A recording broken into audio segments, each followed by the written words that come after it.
going on, everyone? Welcome to episode 3 of the Morning Lift podcast. I'm your host, Coach Mike, and I'm here with my co-host, Ethan D'Abreu. Today, we're going to talk to you about overcoming failures, big and small, and building a plan for success, as well as how to create a healthy self-image. So let's just get right into it. Ethan, my first question for you is, how do you perceive failure? All right. Well, failure is something that is inevitable. Whenever you try something new, you're presenting yourself with the chance of failure. But I don't think it's truly a failure, anything that you do, until you've given up. Like until you just stop completely. Like they say, like a man's not measured by the number of times he's fallen, but by the number of times he's gotten back up. Like life is a struggle, and it's all inevitable, but like it's all your mindset too to go through it. So I think failure really starts where you have just given up and you just don't give yourself a chance to perform again in the future. How do you think about it, Mike? Yeah, similar to how you feel about failure. I think failure, you don't reach that point until you reach a point of giving up and folding the towels, because like you said, it's not about how many times you get hit. It's about how many times you get hit and you keep moving forward. Stole that from that Rocky movie, but I'll just roll with it. Yeah, I just think it comes down to the way someone thinks about it when it happens. I think a lot of people fold too quickly, and I also think that's in part of this generation. Like people, when they're faced with failure, they don't know how to deal with it, and then because they don't know how to deal with it, I think it gets overwhelming for them. So when it gets overwhelming, they sort of they're like, oh yeah, like I give up, like it's not for me. If it's like trying to study for an exam or doing a project, or even just trying to create something for yourself in life, nothing's going to go the way you plan it to. So the first thing I would say is stop planning and just start doing. Like things will come to you as they come. Sure, have an idea of how you're going to get there and like things you're going to do, but don't be so caught off guard when things don't go the way you plan them. You know what I mean? Like you have to be open to change. Yeah, exactly. And you have to be constantly a successful person is someone who's always able and willing to adapt and change to their environment. And I think a lot of people lack that ability to adapt, and they lack the willingness to change. So when failure is presented to them, and it comes in many shapes and forms, it can be anything. Whether it's like failing to reach your body goals, like by the summertime, or trying to, just anything you're trying to better yourself in. And I think like one of the parts that's really like debilitating about failure is how people perceive failure. Because like you can either like dwell on the negativity of the moment and think your whole world's crashing down on you and be like, this is it, like I could just never change, like nothing will ever change. Or you can take it as an opportunity for growth. And like I don't want to sound like cliche by saying that, but like that's really what failure is. It's a chance to try again. It's a challenge to try again and do a better job. Yeah, and I look at it in a way of you've learned a way to, like you've learned that specific way doesn't work. So now you have to try a new way. I don't look at it as like a stop sign. Instead, I just look at it as, you're just faced with a new direction and a new plan. It like any stop sign, it just runs right through. We don't stop. Get up, rise and grind. But yeah, and as a personal trainer, I see it all the time when clients People either running through red stop signs. Yeah, they go right through the gym. Wow. No, Pre-workout's too strong. They get frustrated when they don't reach their goals, and then they spend so much time complaining about it. And it's not that as a trainer, it's not that I don't want to listen, because I do. I want to hear how they're feeling, but clients, they get so fed up with, oh, I haven't reached my goal weight yet, or the scale actually went up this week. And I think it's just a matter of getting to that point in your head where it's like, all right, like this happened, but now what are you going to do about it? And helping them realize that by sitting here and complaining about how things didn't go your way, you're just setting yourself up to spiral down this bad road of like, now you're actually going to go out and you're probably going to go and eat something you're not supposed to eat. And then you're probably going to have, drink some alcohol, and you're going to throw yourself all off schedule. Like, so there's like certain things or certain thoughts that you have to catch when these things come to fruition, because you just have to realize or think of it as, okay, I have to do something about it, but what I do about it is going to change the whole. It's going to change the whole course of where that's going. Right. Like, I feel like once you start dwelling on the negative, like you get into like this mindset of, misery loves company, and like the worst thing that can accompany a failure is whining. Like those complaints, when people just complain about how they were so close but they just weren't good enough, and but they always have that, I was so close though. Like, to me, like, that's just not good enough. Like, if you were so close, like, try one more time. Like, try again.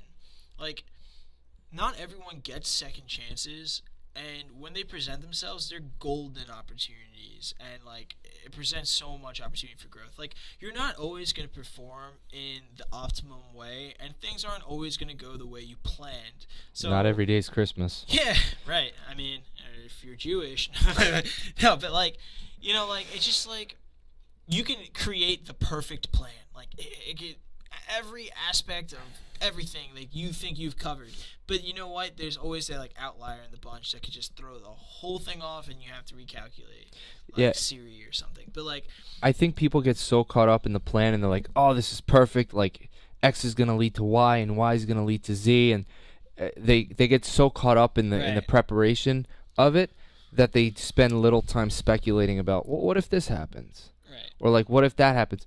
And whenever you're planning, especially for me in my life, when I'm planning for stuff, like if I'm planning the week ahead or even for the month, I'm not spending so much time thinking about like, oh, what if this happens? What if, I get stuck in traffic, or whatever it is. It's always in the back of my mind while I'm making these plans that it's like, that's a possibility. It's a possibility. And then once you give yourself permission to accept the fact that, okay, it's a possibility that like I might not do this or this or this, once it happens where it's like, oh shit, like I didn't finish that project, or I didn't finish that workout program, or whatever it was, once you give yourself permission to accept that things can happen, it becomes a lot easier to deal with it when they don't happen. Like when it actually manifests itself in reality. So yeah, and I mean, like, just kind of narrowing it down to like some failures that you may experience, like as like someone that works out or whatever. It's like you're not pulling like the weight that you want to pull, right? So like today, Mike and I were at the gym. We're at Retro Fitness, which I don't know. The name is very misleading to me. Like they were playing like hardcore rock, like like. Yeah, I don't know where the name comes from, but I like that gym just because of the floor layout. It has a little bit of an old school vibe. Yeah. At least the one in where we are does. Yeah, they were retro, but they had like a cryotherapy chamber. I was like, all right. Yeah, it was weird. What millennia am I in? But like, it's kind of weird to see that in a gym. But like, whatever. Beyond the point. So like, we're in the gym and we're hitting our lifts. We're doing well. We're doing what was the name of your workout? The Path to Pump-itis. It wasn't my workout, but it's actually Corey Gregory's workout from the Get Stacked programs, and I just figured I haven't done arms at all this week, so I was like, perfect, do the Path to Pump-itis. All right, Path to Pump-itis. So that's what we were doing today, and then at the end of it, we were going for what I like to call like our 4 glory lifts. So deadlifts, bench, like whatever, right? So we're on the deadlift. It's starting off pretty smooth. Like we hit like our targets, like 315, 350, whatever. So now going to like the heavier lifts, 405, and like I could pick up 405. I've done it, but doing it like today, no. Like I was shocked. I tried picking it up. I barely got it off the ground, like a little bit, and I just couldn't do it. I tried 4 times, and like I felt like I got a little closer on the 4th try, but like all in all, like I really just couldn't pick it up today. But like I didn't let it bother me. Like I'm not like, wow, I'm not good enough. Like like what's wrong with me? Like you know what? What's wrong with me today is like I'm tired. Yeah, you're tired. You also you train martial arts. Yeah. At night, and so you work out in the morning, and then you do martial arts at night, and so you have to consider those things. And same thing for me. Like I've pulled well over 400 pounds before, but again, not every day's Christmas. So not every day you're gonna come in and you're gonna crush a new PR every single day, every single week. You might have a streak where you're doing that. I've had them before. Oh yeah. Where for like a month straight, my numbers were just going up, and there was no other way for them to go anywhere else but up. Right. And then there's there's days or weeks where you dip a little bit, and it could be stress. Stress in your home, stress in your love life, stress in your friendships, relationships, whatever. Or maybe you started working a little more overtime. Right. So now like just as tired, the right. exhaustion builds up after a while. Right, and then it's Are you sticking to your diet? Did you eat before you worked out? Right. So there's a lot of things that come into play, and I wouldn't consider not hitting a target weight in the gym as a failure. It's just part of the process, really. Right. Like just don't like dwell on those little moments, like because if you like keep trying to like force your way to where you want to be, you could very well end up getting hurt in the gym, and that's a failure I feel like all of us can relate to, because the immediate feeling after you hurt yourself in the gym is like, damn, I'm an idiot for doing that. Like, not even that, it messes with your head when you hurt yourself in the gym. If you're someone who's serious about weightlifting and competing, like for me, I have my first competition coming up in December, and literally 2 weeks ago I either sprained, torn, or did something to my shoulder, and now I can't really bench. I can hardly bench 185 now without it bothering me, and I was getting my bench up to 315 bench, but it just sucks. Like the reason why it messes with your head and the way it went for me was I came in on a Monday, bench 285. I was feeling good. I was feeling really strong. Right. And then 2 days later, I was doing doubles at 240, and I got stuck on the second rep, and that second rep pulled my shoulder out. No. So not only did I get up, and all I could think about was, holy fuck, I just destroyed my shoulder. Mm-hmm. What the hell am I going to do? And it just progressively got worse. And as each day went by, it just started to get in my head that, oh my God, now I'm not going to be able to compete. Now I'm not going to be able to, to even bench. Like all my chest work for the week was shot because I couldn't do anything. I couldn't even do a push-up. Right. My shoulder hurt that bad. So it messes with your head, and it really makes you then, like I was getting depressed. Like I can't lift as much. I can't do shoulders. I can't do chest.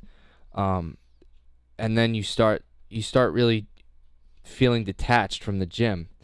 And so like what I ended up doing was I told myself, all right, just go to the gym no matter what.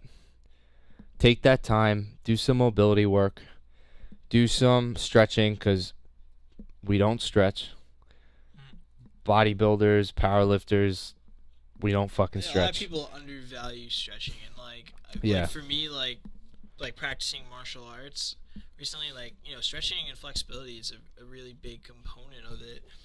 And at the end of every workout, we're stretching, and you barely breathe, but you're stretching, and you're getting that flexibility back, so you don't like pull your hip. It's so freaking important to stretch, because yeah, you don't want to pull something. Yeah. But at the same time, you want that blood flow coming in and out of the muscles and the joints, and like you want to keep yourself warm and loose, because you want to have that range of motion. And so when you stretch, what happens is when the fibers pull apart, they get replaced with new fibers.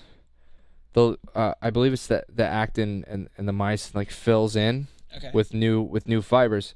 So when you're stretching the muscles and you're stretching them to greater lengths, you're actually creating new muscle fibers or cross fibers. And so when you do that, translate that to lifting, if you have more muscle fibers, you're actually going to be stronger.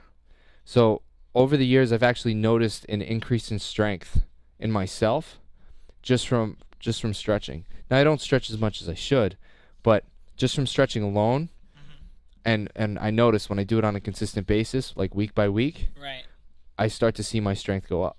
Yeah. You know, of course, strength will dip at first because your body, the mechanical tension, right. It has to get used to that, because you do have new fibers. But you know, just in a matter of days, you'll start to see your strength go up, and I think that's a really good thing. And just people don't stretch, man. Yeah, and stretching honestly like can be a pretty useful tool for like just recovery, even like just like like getting back into it altogether. Like I've kind of like PT'd my shoulders at times because I've injured my shoulders. Not so much at the gym, just like things in my life. Like I was in a car accident and I injured my right shoulder pretty bad at one point, and I've dislocated my left playing a sport, which kind of sucked. But you know, like. Which we did on the same day. Yeah, that was really weird. Like, you know, Mike and I, we were both playing football, different classes in school, and, like, both of us just, like, end up in the infirmary, and we're just like, oh, your shoulder too? Like, you know? I was so pissed because that guy, like, it was two-hand touch football, right? Because it was high school gym class, and I jumped up to catch the ball, and dude literally came right under me. Yeah. And as I came down, just speared me into the ground, and I smacked into the ground so hard, and I just get up and like I can't move my shoulder. Man, I mean, I dislocated my left shoulder fighting off like 6 guys at once, like all of them were coming in, and just like I had to go like Bruce Lee on them, and it wasn't even. No. What really happened is that I slipped on a wet field. I was actually believing you for a minute because you actually know how to fight, and I have been. Your reactions are scary sometimes to like some shit that happens around the house. Well, you know, you get jumped once, you learn quick. Yeah. But like and I won that, just saying. But like, you know, like no, like, you know, shit happens. Like, you never expect it. Like, did I really think I'd injure my shoulder that bad in like a gym class? No. Like, but it happens, and you kind of just have to roll with it. I stretched a lot after that because I kind of knew what to do already because of the car accident. And you know, I realized like how quickly I recovered. It was funny because like I didn't realize how much I hurt myself until like way down the road. Like I tried to like not like way down the road, like a month or so down the road after like the pain kind of subsided, because like my whole range of motion was like shot. It was completely different. I remember like my friend's little brother like threw a football at me, and I went to like, throw it back. I threw it straight at the ground. I was like, whoa, that's not okay. I'm like, yeah, like my range is like totally out of whack. So I started doing the stretches. Like I've even taken on like some like yoga stretches at times, because like I feel like every guy has messed up their lower back at some point. Yeah, either their lower back or their rotator cuff. Right, because like, you know, lifting with our legs just seems so bizarre to us. But like, you know, like it's a very common mistake. But like the stretching really, really helps. Like Mike showed me a really good stretch a while ago. It's like that the one where you go over the bar, you kind of like float down. You know the back extension? Yeah, just back extensions. You know, like, yeah, that back extensions, man, they make your back freaking solid. Like I started doing them like every day, and they help my squat, my deadlift. Like I think also helps your quads, right? Or is it your hammies? Your hams, yeah, and doing GHDs as well will help with, well, obviously GHDs, glute ham development. But no, since I started doing back extensions, I've never had my back, or at least my lower back, like round or cave when I was squatting or doing deadlifts, and it just makes a huge difference. And even like with your shoulder, I also injured my shoulder like way back last year while I was still in college, and I was in a position where I lost my range of motion, Yo, and I was like, I was getting so frustrated because I really felt completely, I don't want to say handicapped, but I did felt like a lot of my abilities were completely gone. Yeah, because right. like, and like realistically though, like what was going on? Like you were focusing so much on the negative of that moment, right? That you couldn't see any positive. Right, from and it. then that's where I decided to turn it around, and I started researching the shit out of the shoulder. I looked at every part of the shoulder. I looked at how it moves. I was looking at secondary muscles and everything that goes on. Right. And even when you're not working your shoulder, like movements in the gym that can cause certain muscles to fire in the shoulder. I was looking into all kinds of things, trying to figure out what the hell was wrong with me. Right. And I actually, over time, over a period of 6 months, I learned how to rehab my shoulder, and I developed a greater understanding of the mechanics of the shoulder and the kinetic chains involved with Like the lifting, delts and the right. traps and everything in the scapula. So because of that, I think it also made me a better trainer. Right. Just like learning from that injury. Right, and it's true. They say like the best coaches come from the coaches who have had these injuries, and I'm not hoping that I get more injuries in the future, but secretly he is. But it is true. So now I'm able to actually create a niche for myself where I can work with people who have shoulder issues, who might have like bicep.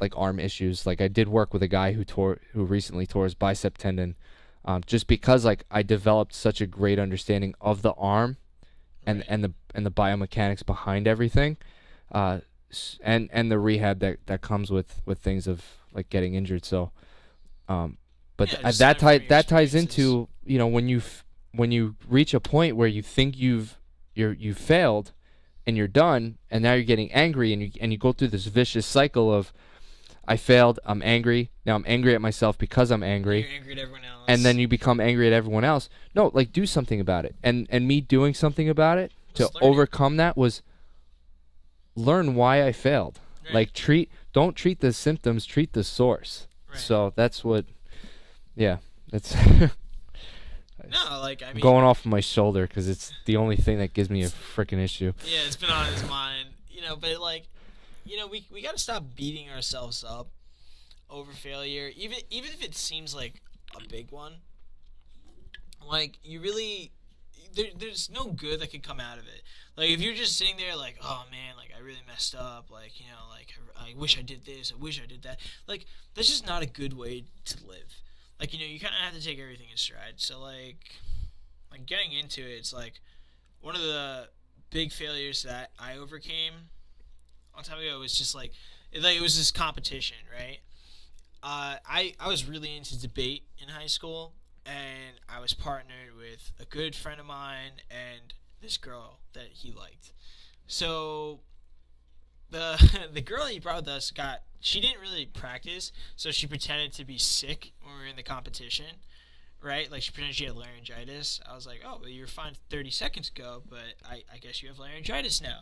And my friend, like, even though me and him like really tried to like pull it around, like we just got demolished when we were up there in the competition because we didn't operate as a team together. And like it was pretty brutal because like you spend the entire year preparing for this competition, and like I really wanted to win because I'm a very competitive person, and you're putting in all these extra hours every day, like preparing your arguments, going through different scenarios, like everything, just like preparing for every angle, and like I felt ready to conquer when I came up there. But then you get the curveball, and there's really nothing you can do. Like, like I couldn't, suddenly memorize her parts like 30 seconds before like getting in there. So at one point she actually argued for the wrong side.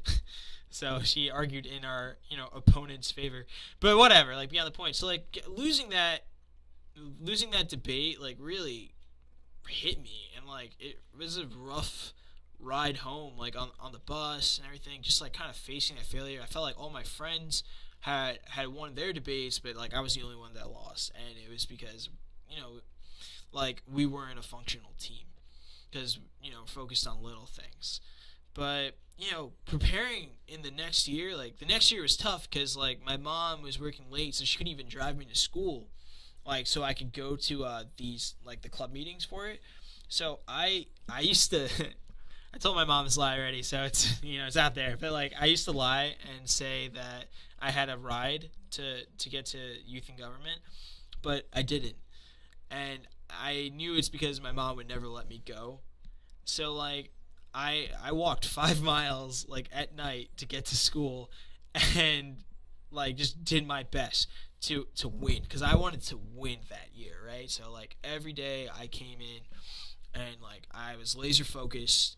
I was like, all right, I'm walking here for 5 miles for a reason. Like I'm not doing this to hang out. Like I'm doing this to win. And like I went on with that mentality day in day out until we went to the competition, and I decimated that year. I won every award that I could have won as an attorney. I was ranked the best attorney in the state. I had the best like law firm because like the best team for it, and I was like an exemplar for debate like in the state. And that like by far it was one of the proudest moments of my life. Just like coming back that hard because I really set my mind to a task and I understood what I needed to do in the next year to overcome that failure that like haunted me for like a year, because it was pretty devastating, like just hearing the ruling, hearing like how I lost, like because like that's how they explain to you, it's like, well, you lost because you didn't do this and that, and it's just like it's tough medicine to swallow, but at the same time it's the truth, like you have to handle the truth, like even when it hurts, and listen, because if you don't, you'll never grow. So that was a huge experience for me. Like, Mike, do you have anything like that you think our audience can relate to? I mean, since you brought up high school, I'm thinking back to high school. I sucked at networking and communication with people, and one of the biggest things that I didn't do it intentionally, but I just happened so naturally for me is I never kept in touch with people, and I had a tendency to burn bridges with people. It almost seemed like at the end of the school year when like we didn't have class together, like I just stopped talking. I didn't text people. I didn't, message people privately, like, and then I never kept contacts in my phone. And I think that's just because I was generally just a quiet kid, kept to myself in high school. But looking back at it now, I can see how it kind of affects me, because I don't have as many connections as say you do, or our friend Sam does, or just anyone else who's out of high school and out of college. Like even coming out of college, like I still don't have that many connections. I can't just call someone up right now and be like, hey, listen, man, I need a favor, and they're like, yeah, I got you. Right. Like outside my friend group. So I would say just unconsciously burning bridges. So what I learned from that, and what I'm gonna say to you guys, is be aware of what you're doing, like how you're communicating with people. Be aware of who you surround yourself with and who you want to continue to surround yourself with. If someone has extended themselves out to you, say, hey, how's it going? Like, I was thinking about you the other day. Like, how's your summer going? Right. Like, don't ignore that. Like, keep in touch with that person. Like, you don't have to be best friends with everyone, but just be careful about how you act and what you say around people, especially in high school and college, because especially college that's I think when you start developing professional relationships. So just be aware of how you act and who you are around people. Like, be yourself, but right. Just watch your posture, watch your face when you're around people. Right. Like, look, like you never know who you know until it happens, until you need a favor, or like until something comes down along the road. Yep.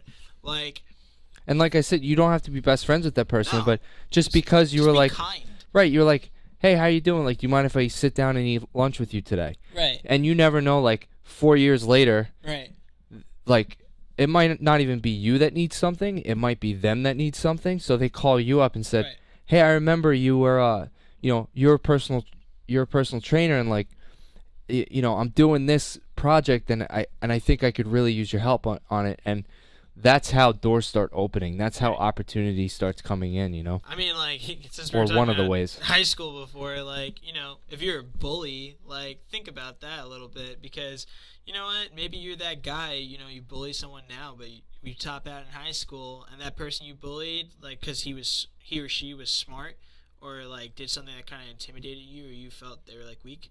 Imagine they're your boss one day, man. They will be paying it back to you forever. And you have nothing to say, but I had it coming.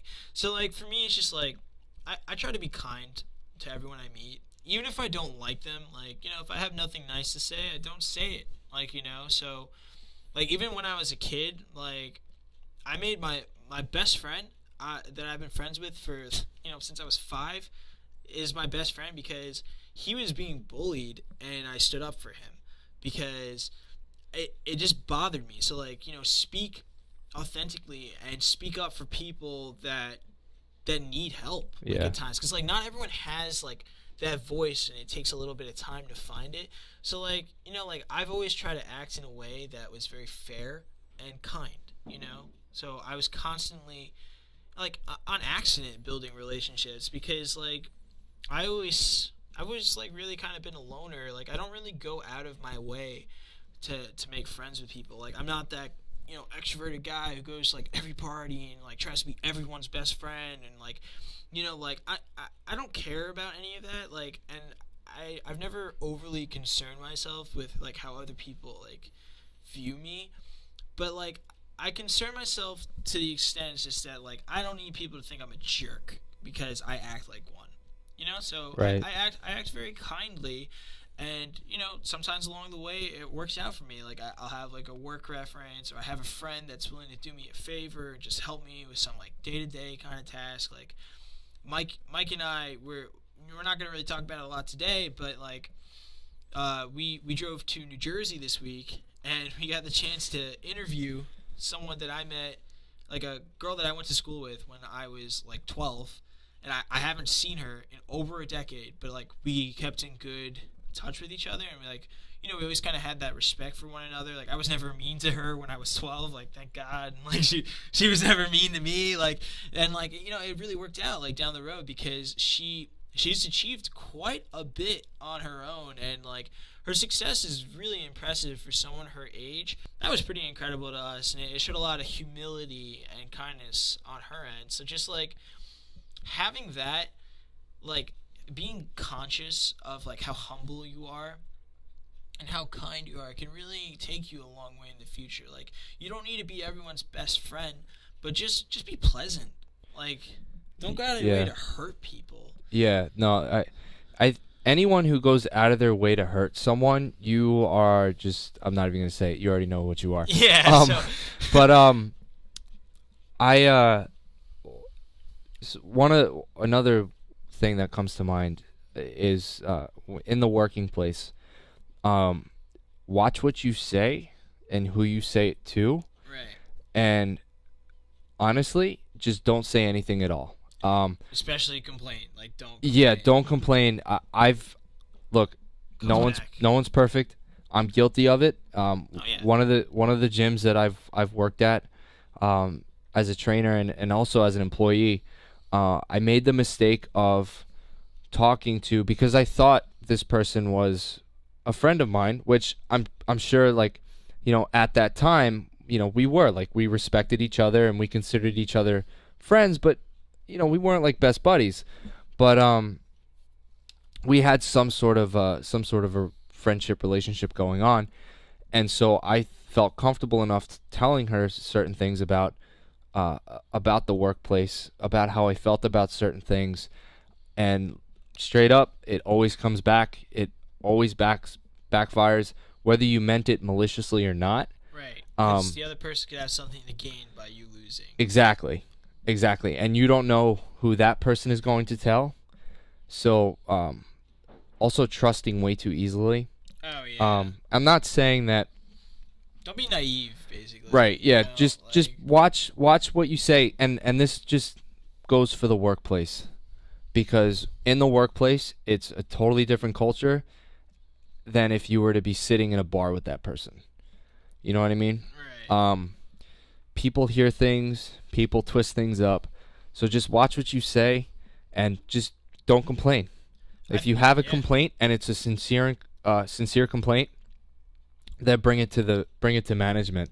But yeah, one of the mistakes I've made was doing exactly that and not bringing anything to management, and it eventually came around and it bit me in the ass. Right. So I think that was one of the best pieces of advice that an old boss of mine gave to me. Even though me and him like really got along, and like there were other tiers that were above him, he told me, he's like, look, just don't trust anyone. And like, like he's like, not even me. He's like, don't even trust me. He's like, don't tell me things. He's like, look, you're young. Like, just don't fall into the trap, because everyone has their own agenda. And everyone is kind of out there for themselves. Yeah. So, like, you just gotta be careful, and like. And you can't hate people for that either. You can't, because just like it's not worth it. It's right. not worth pouring your energy into. But just like you're out on a mission for yourself, and as am I, the person who you think you can trust and spill all of this information to, you don't know if they're on a mission or not. The amount of time someone misunderstands me or misunderstands you, it's just this ongoing cycle of. It happens all the time. Right. Like, so you can't trust anyone, and I think in the workplace people understand that, and so no one takes it to heart. But just be careful about that stuff. I mean, like, you try not to. Like, there have been a few times that I've been like Jon Snowed, like season 6 style, end of season 6 Jon Snowed, and like it's pretty vicious. But like, you live and you learn. Like, I think that's like a lesson I learned along the way too. Just putting my faith in the wrong people, especially your friends, because like someone that you think is your best friend like today could easily just become someone you just like hate like a year from now, because they do something like kind of mess you over, like, Yeah. kind of try not to curse so much, but like, I've done it. Like, in the past year, I've lost 4 people that I thought were like my best friends in the world. Like, they were so close to me, and it's because ego gets in the way for a lot of people, and then like, because you're doing something that they don't understand, like they say really, really hurtful things to you, and it's just so shocking to hear it's like someone you care about saying a hurtful thing to you, and like there's no room for that in my life. So you kind of have to let people go. Like, be really, really selective with the people that you tell the more intimate like thoughts of yours, because you never know. Like, a lot of people just want to know for the sake of knowing like what your story is. Yeah. Well, I think that's a good point, and I think that's a good place to wrap up the first part of that. So let's talk about building a plan for success. Yeah. I'm just gonna come right out of the gate with it and just say the first thing that comes to mind is what your habits are and how consistent you are with executing. Right. Like, just like, to me, it's just like, just because you failed at something doesn't make you a failure. Like, you're not a failure till you give up. So like, now you have the opportunity to build a plan for success. So like, don't really dig in too much to the nitty gritty of everything, because you don't have to. Like, you can make the best plan in the world, but if you don't execute, absolutely nothing will come with it. So don't make the best plan in the world. Make the plan that you're actually going to do. Like, you can tell yourself, yeah, I'm going to work out twice a day for 7 days a week, and if I burn, like 2,500 calories in a day, and then I'll lose X amount of weight because of whatever. Like, it just doesn't work like that. And like, you're living in a dream world. Like, if you think you're going to work out 7 days a week, two times a day, like when you're just starting, like to start a new goal. Like, I've done it. You're gonna burn out. You get like it happens. As a natural athlete, it sucks doing that. Yeah. I don't recommend it, but I want to point out, just because this also comes from my training background and fitness background. Don't look at the macro, look at the micro. Success isn't going to come from you jumping and shooting for that big thing right away. It's doing the little things each day that compound. It's a compounding effect. All the small things that you do every day, like when you get up, you read for 5 minutes, then you meditate, and you say to yourself how grateful you are for this opportunity that you have to wake up today and go to work. You have a job, you have a home, and things like that. It's those little things that are so small compared to the rest of your day that really compound over time and pave the way for you to be successful. And then once you get those things down, then you build on top of them, and then you start adding more things, and then you double down on the things that you're good at, the things that you know you're going to hit every single day. And then I think that's where the success comes. So with diet, it's don't just go from eating McDonald's today and then tomorrow you're eating ground turkey and vegetables. Right. Like, you have to slowly ease into it, take things out little by little. Take out the soda, replace it with water. Take out the burger and replace it with, a steak. If I'm being generous as a as a programmer, and the same thing with training. Don't just start going to the gym 7 days a week, twice a day. Start going 2 to 3 times a week. Yeah, you'll notice a significant difference. Right, and then once you get to 5 times a week, just keep in the back of your mind that, wow, I'm training 5 days a week for about 45 minutes to an hour. That's actually more than what the average person that's more than the average person trains. Like ever. Yeah, so like just know that you're doing more than the average person, and it's just small things at a time. And then once you become adjusted to those things, we're like, oh, going to the gym isn't that hard now. It's automatic. It's part of my day. I do it without thinking, and it goes back to the whole habits thing that we talked about last week, where habits are actions and reactions based on our environment, and we don't think about them. Right. We just do them. So then once it comes to that, where, okay, I'm going to the gym, it's easy for me to get there. Then you add on, like, okay, now when I get home from the gym, instead of looking at my social media and worrying about what everyone's doing, I'm just going to decompress for 10 minutes and read something that's going to benefit me and my day, or whatever it is. So it's the little things that compound over time that really leads to your success. And, you want to be an expert in anything, you got to put your 10,000 hours in. Like, learn about it.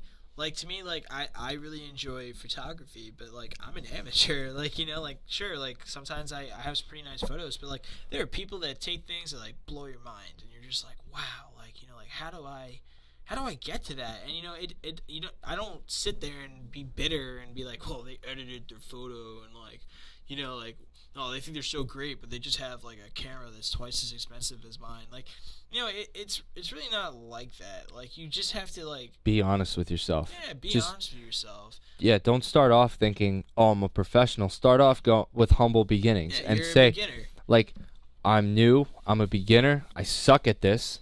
Like, you literally, like, look at it and say, I suck at it. I know I suck at it, but like, in an effort to humble yourself. Right, like, exactly. Like, not to put yourself down, but like. Right. Like, and I'm not speaking from a point of, oh, I'm so successful now. Right. But but the things that I'm saying are things that I've adopted at some point in my life, and I believe I started getting them right around my sophomore year of college. This is when I started adopting these things, and I truly believe it's the reason why I'm in a position where I am today. Right. Because I could easily be flipping burgers at McDonald's right now.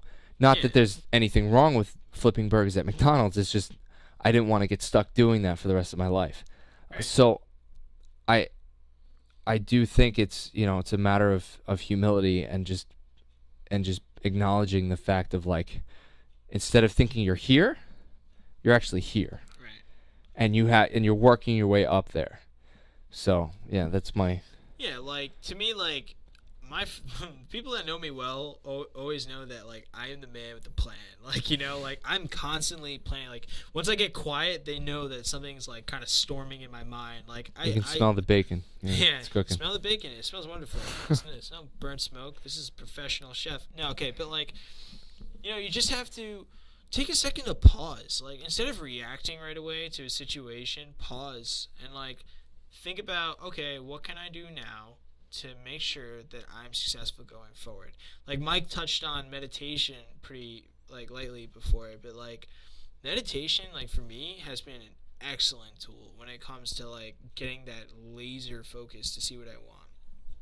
Like, usually when I get up in the morning, like I'll try to give myself like 10 minutes to just sit and just like be with my own thoughts for a little bit, and I ask myself like the same questions every day. Why did I set my alarm? I give my answers because I want to better myself. Why do I want to better myself? Because I'm capable of more. How am I going to do it? Hard work. Like those are the three questions every single day that I ask myself that moves me to get out of bed in the morning. So like you kind of have to know what those questions are for you, like to motivate you to make a change that you've thought about making for so long. Like, so meditation is wonderful. Yeah. And it doesn't have to be anything crazy. Like, you don't, and it's not weird. Like, people are afraid of things they don't know or don't understand. But like, meditation doesn't have to be you sitting cross-legged in a room with candles lit and. You could literally take a drive. Yeah, like. For me, my meditation is actually when I get up in the morning. Amy thinks it's weird, but I don't turn any of the lights on in the house. I get up, I walk downstairs into the kitchen, or stares in the mirror, says Bloody Mary 3 times. But I don't turn any of the lights on in the house, and I make sure that like I don't look at my phone. I don't do anything. I get my coffee. While I'm drinking my coffee, I'm reflecting. Right. Like I'm being alone with my thoughts, and the reason why I do it in the morning is just because everyone's sleeping. Right. Because no one's talking. No one's talking. The dog's asleep. No one's. So. And I can keep the lights off, and it's still dark. Like, for me, I always find that when I'm in darkness, like in a dark room, or just even in a room that's pitch black. Right. Like I can actually be alone with my thoughts. I actually think light. Dark side. I actually think light has to do something with brain stimuli. It does. They've done like work studies. Like, well, that's why a lot of offices are really like well lit, because they found that people are more productive when there's light in a room. Yeah. But like. But when it comes to like relaxing. Yeah, relaxation and like stream of thought. Yeah, it's like it's easier to sleep with the lights off. True. Yeah. Like that, it kind of lulls you, but like the light can be offensive at times. No, but like I don't know, like it's good to have those kind of routines where you just sit with yourself and you like sit with yourself and you get in your own head, and like not in a negative way, because like we all do it. We get into these negative thought like programs that just like set us up for failure. Like just stop. When you're in your own head, try to like switch everything to positive. And it's not like I like cynical people will say it's like lying to yourself or like something like that, but I think that's ridiculous. Like to me, like because you're focusing on the positive, that shows like a lot more maturity, I feel, and it shows that like you're capable of enduring. Like like life isn't supposed to be easy. Like no, it was never like promised. Like that was never a thing. So I don't know why people expect it to be easy. Like challenges arise every single day, but you have to stay real with yourself and find a way to solve it. Because if you don't, you're just gonna be stuck every single day, and you're gonna be like, why am I miserable? Like why am I not good enough? Like how come like the world just treats me like this? Like like take ownership over your life and what you're capable of doing. Yeah, stop blaming the things around you. Outside forces. Yeah, like one of the things that I had to start getting good at was when things didn't go my way, I immediately looked at myself, even if it was something like parents got into a fight or something. okay, what could I have done that could have contributed to this? Right. Or, where was I at fault? And why was I at fault? And it could be your character. It could be, something that you do, or the way that you think. So people just need to start looking at themselves first, and then look at the outside, the external. Right. Like it all comes with self-understanding. Like, no one wants to blame themselves first. Yeah, no one wants to blame themselves because like it's a scary thing to do. Like when you're out of people to blame and it's only you in the mirror that can take responsibility for what's going on. Like it's a tough thing to face, but it needs to be done because there's just no point. There's no point in just staying like that forever because nothing will ever be accomplished. Like you can sit in your room miserable and angry and curse the world for the situation you live in, or you can do something about it. And that option just is so much more appealing to me than sitting around and being angry all the time. Like, you know what? Like life may have dealt you a poor hand, but you can play that hand like it's the hand you always wanted. Bluff. Like, I don't look at life so much as a chess game, but it's a poker game. You just got to play the hand you got to the best of your ability and bluff. And Mike knows that I'm good at poker. So. Yeah, you stripped me of all my money the other week with poker. Yeah. But that actually brings up a point that I want to touch on is. So one of the things that you're going to realize when you start to try to become successful is you're going to realize what you're good and what you're not good at. So the same thing goes for the cards that you've been dealt.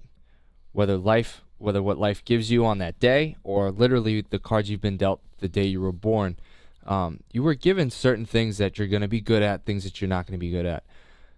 Stop focusing on the things that you're not good at, because chances are you're going to spend more time trying to get good at them, and the things that you are good at that can bring you success and bring you fulfillment, those things are just going to fade away. Right. Like, I think something like a lot of people kind of struggle with. You're going to forget the things that you're good at because you're so focused on, like, man, I suck at communicating with people. Right.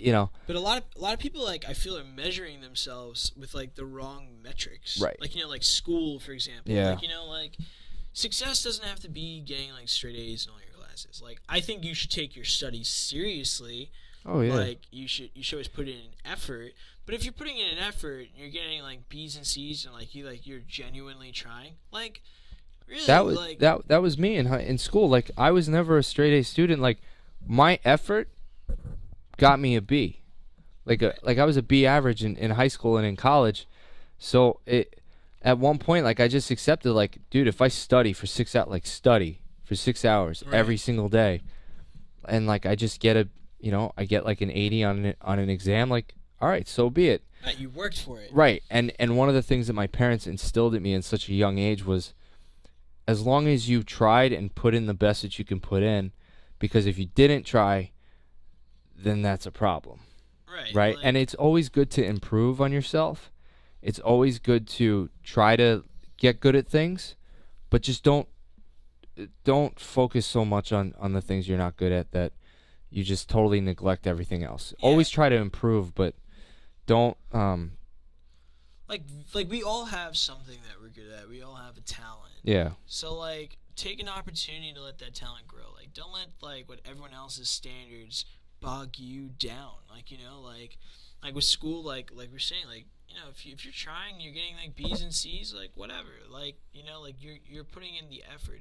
But like a lot of great people were judged by the standards of society, and they were viewed as failures like in society. But then because they broke away from the norm and like built on the thing that they cared about, they created something successful. Like I think like there's a lot of debate on whether or not like college is bullshit or like it actually like provides value.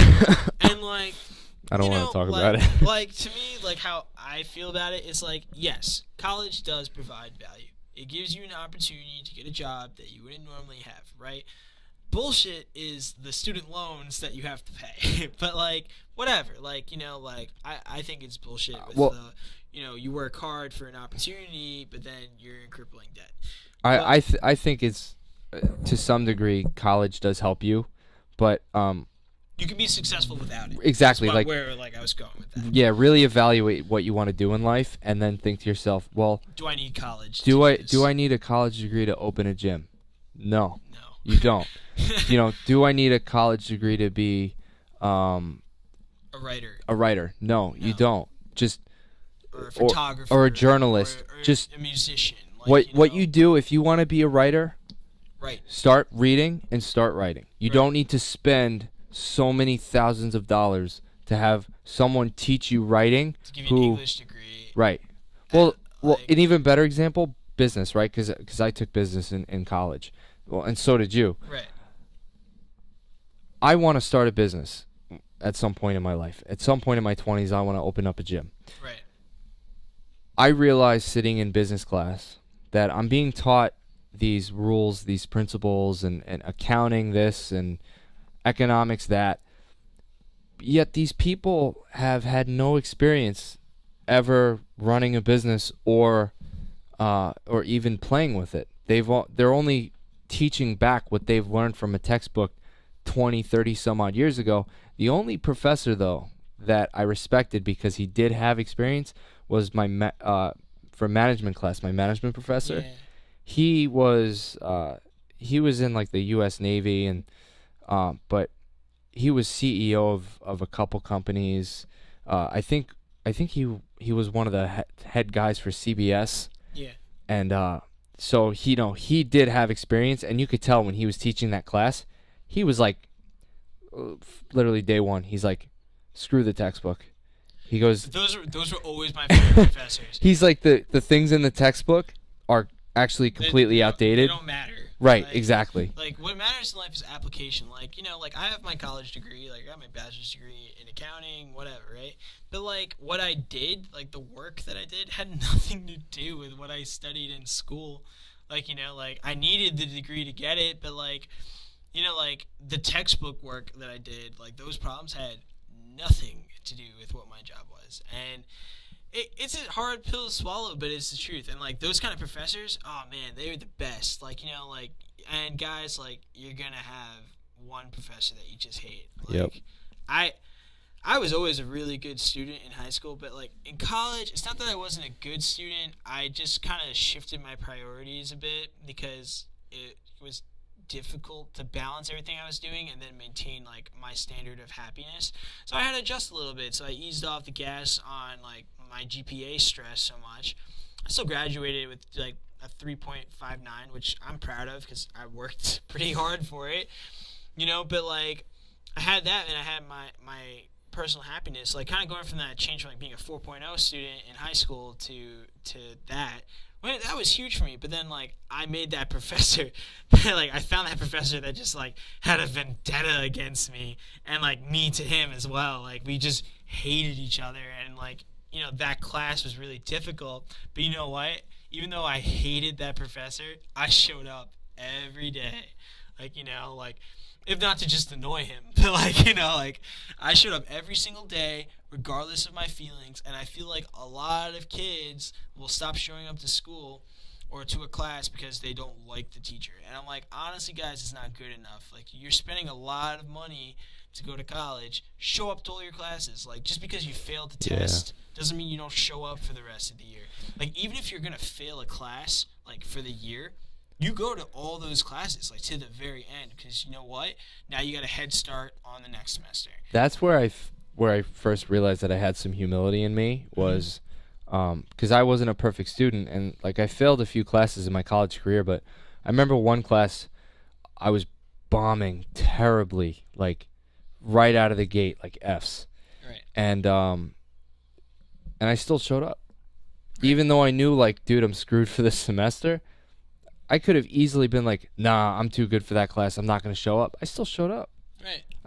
And the teacher's like, why are you still coming? And it's like, my grades may suck, but that doesn't mean I'm not going to learn anything at the end of the semester, like your grades don't, and that's another part of building a plan to success is like your grades don't define you. Yeah, in regards to school, like your marks, they don't, your report cards, they don't define who you are. However, they are report cards on your shortcomings. Right. Like you can really look at like, okay, I'm not stupid, but I know I didn't try. I mean, especially in college, like in college you can get away with a lot more than you could in high school because everyone has their laptop in college. Yep. And like I've been in class and I see like those kids who are like failing the class but like they're freaking out. And I'm like, you know why you're failing though, right? It's because you're watching Netflix like with subtitles on in class. Like, come on, man. There was a guy watching porn in one of my classes. That's a little intense, like, Dude, he didn't care. He was like in the middle of the classroom. He's not even like in a corner. In the in the middle of the desk rows, and I remember so specific, man. He pulls his laptop out when the teacher starts lecturing, and you just start hearing, noises from the wild. Yeah. Oh yeah, he had the sound on, and this girl looks over, and she's like, and then she looks at everyone else, and then I look over and I'm like, I can't believe what this guy's watching, and the teacher is just so. You ever have those teachers that are so like apathetic? No, like their noses are so high up they don't even know what the hell's going on in their own classroom. So finally the professor noticed what was going on. Oh my god! And it was like the funniest. I was so blown away. This guy was watching pornography in class, and the professor was like, I don't know what to do. And this girl's like, tell him to turn it off. Tell him to get out of class. I'm like, yeah, that would be like the simple solution. Yeah, like so many, oh my god, like, community college. Like so many professors like are oblivious. Like, man, like you guys like don't even know. If you're just getting into college, you get it. But like if you're going in, like I had a good friend. Like he took a accounting test in advanced accounting, which is like probably one of the worst forms of misery.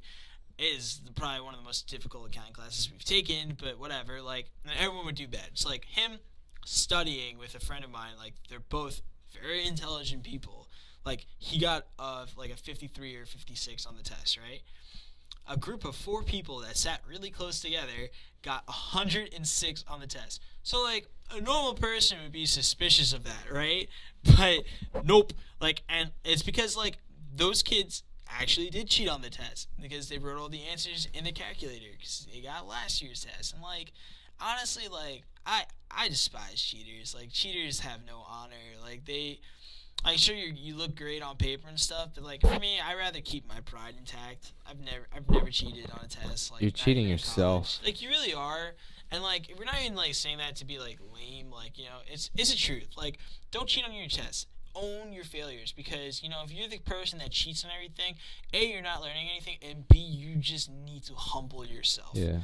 Like like why do you want to cheat on the test? Because someone else is putting that pressure on you? No.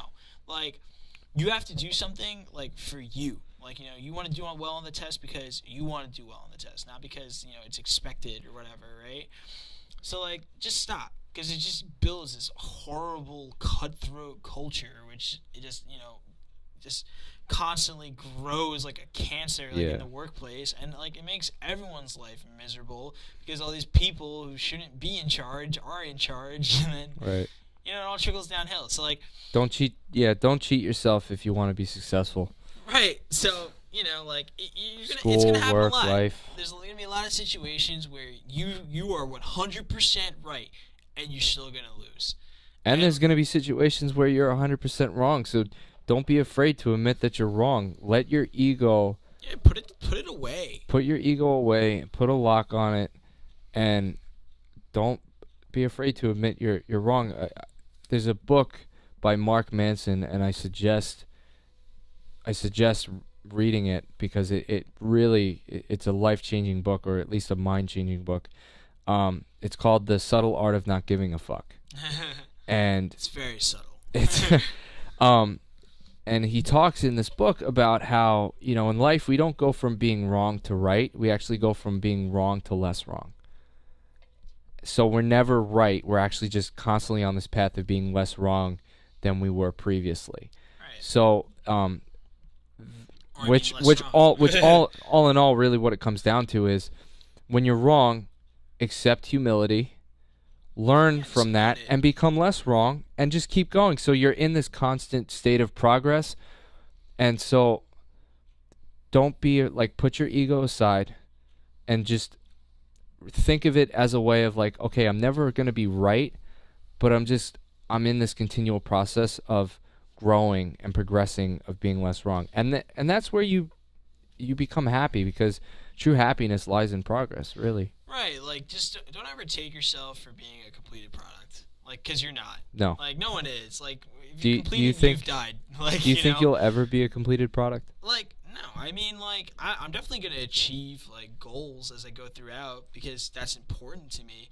But I'm never going to be, like, done. Like, there's always going to be the next thing that I can work on that, you know, like, just, like, happens to pique my interest. Like, I'll definitely never be done. But, like, just continue on, like, that path of just, like, building a healthy self-image. Like, one of the really, really good books I read was Extreme Ownership by Jocko Willink. I've mentioned him before on this podcast, but, like, he's great. Like, it was a little different from his, like, more recent book that came out, Discipline Equals Freedom, because he really got into, like, the stories behind everything. Like, Discipline Equals Freedom was more of the philosophy, like, his philosophies, like, as an individual, but, like, Extreme Ownership was more, like, the story of everything, like, where he learned like, how to become a leader. And, like, Jocko led the most decorated, like, Navy SEAL team, like, in Iraq during the Iraq War. Like that in itself, like, speaks volumes about his credibility, right? So, like, coming from that kind of perspective, where it comes to military precision, where lives are at stake, talking about leadership, he said it all really begins with just ownership. Like, when a mission fails, don't go pointing fingers at someone else if you're the leader. Because if a mission fails, it's because you failed.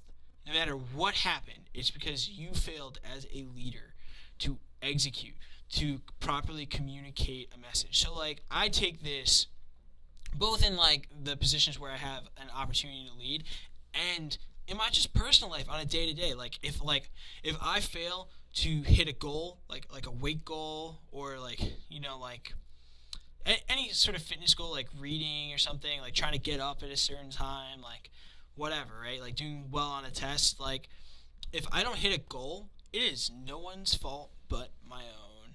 And, like, that's a really tough pill to swallow, but, like, you have to do it. Like, you have to face yourself and be like, you know, like, I didn't achieve what I wanted to achieve because I didn't work hard enough. You know, like, and, like, you know, the philosophy of hard work gets thrown around a lot lately, and, like, you know, there's some things that, like, hard work really won't overcome, but, like, there's a lot of things that it will. Like, you know, like, you can't, like, you may not be able to change, like some your genetics or things like that, but, like, you can change, like, how you live your life on a day-to-day and how you perceive things on a day-to-day. So, like, to me, like, my really, like, end note kind of advice about, like, your self-image and building a positive self-image is just face yourself, take ownership, take some time to reflect about your failures and learn from your failures so you can grow. Yeah, and don't be afraid to. A lot of people are afraid of. They're like, oh, well, what are people going to think of me?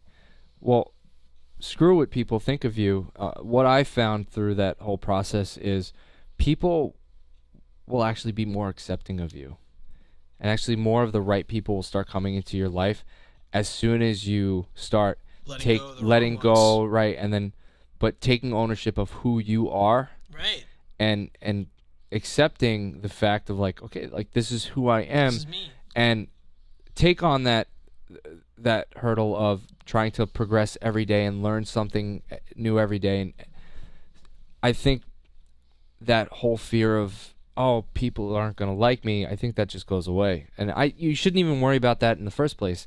You shouldn't even be worrying about if people are going to like you or not, because at the end of the day, like, or at the end of your life, like, when they put you 6 feet under, it doesn't matter if people liked you or not. Like, I hope you would have loved ones who, you know, would care, but at the end of the day, it's like, are you happy with yourself? You're going to live your life, like, hoping that other people like you. Right. You're going to live a life that you like. Exactly. And are you going to be happy with yourself? Because if you're not happy with yourself, you're just gonna be continuously on this hamster wheel of trying to make other people happy, right? So like, just that's a really hard thing to face. It's just that we all have an expiration date, like it all does come to an end at some point. So really take stock in how you live your life now, especially if you're a young adult. Really understand who you're living your life for and what your life is like building towards going forward. So, like I've always, like, my philosophy behind that was just, I could really care, like, I don't care what other people think about me as long as I respect myself at the end of the day.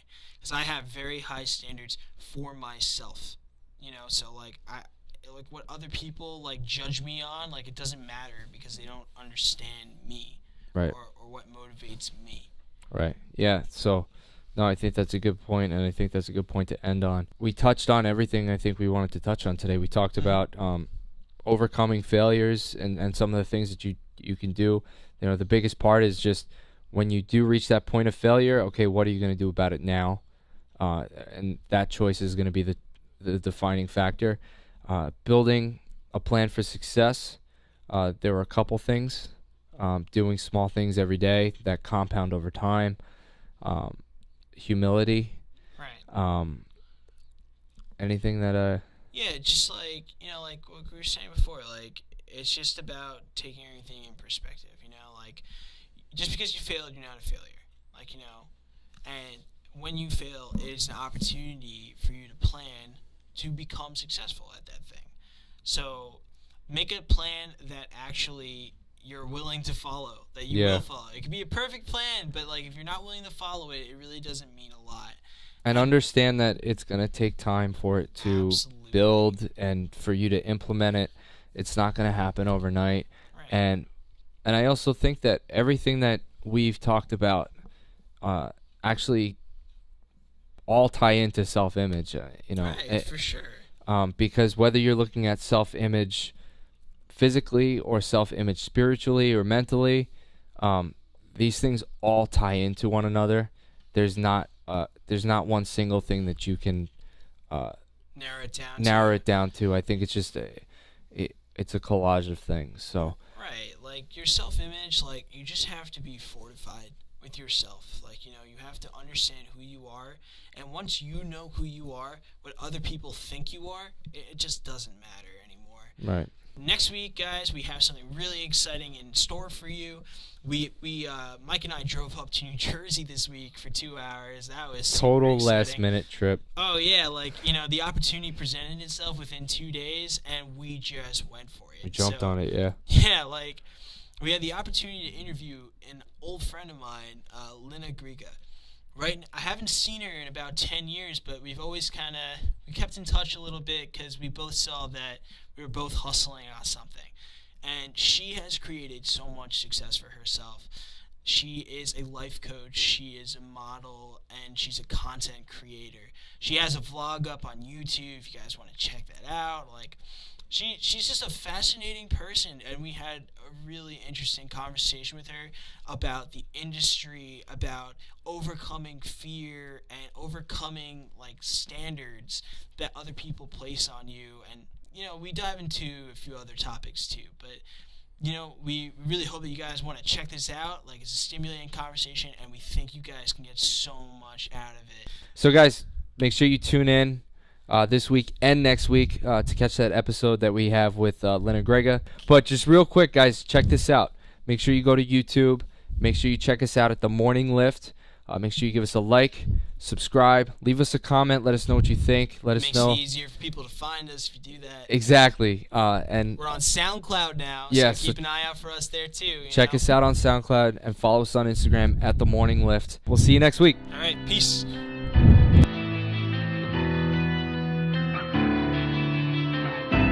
Nobody pray for me, even a day for me. Yeah.